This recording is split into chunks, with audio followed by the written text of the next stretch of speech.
hosta is coming out into leaf. That's hosta Francis Williams. And to the sides there are the box bushes, the balls, just coming out into their lovely spring green. They're nestling underneath the Fatsia japonica, which is rather like a giant triffid in the corner of the garden, but it's not at its best this time of year, so we'll pass that one by.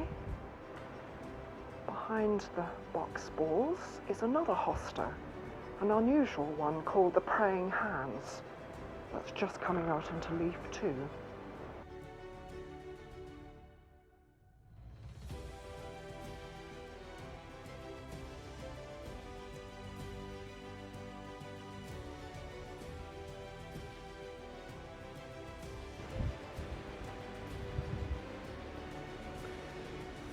This lovely mauve wisteria covers a pergola over a path that goes down to the compost bins.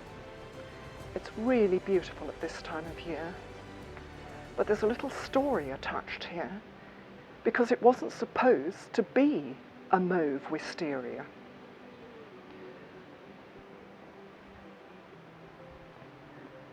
So what have we here? Some white wisteria flowers. How can this be? This wisteria was bought as a white flowering wisteria, and indeed it did have white flowers for the first couple of years, and then gradually the flowers became mauve flowers.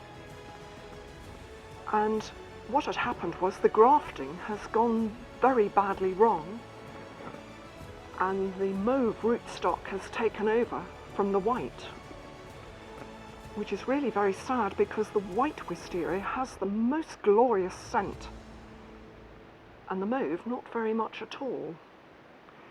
So the moral of the story is, when buying wisteria, please go to a specialist wisteria nursery and not some dodgy garden centre, and get a really good wisteria where this doesn't happen.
In this corner we have the rhubarb bed.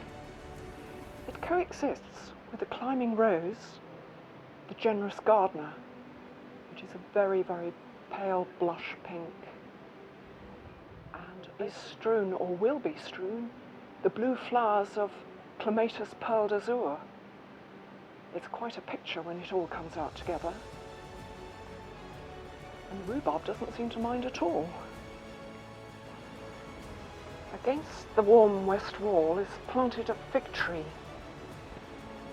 It has small, very juicy green figs called White Versailles. As they're green, the birds don't know that they're fruit, so they don't eat them. Fig leaves only come out quite late in the year, so during the spring the tree is underplanted with 3 different varieties of clematis.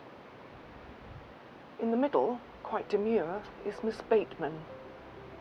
But on the right-hand side are the larger blousy flowers of Mrs. George Jackson that look glorious at the moment.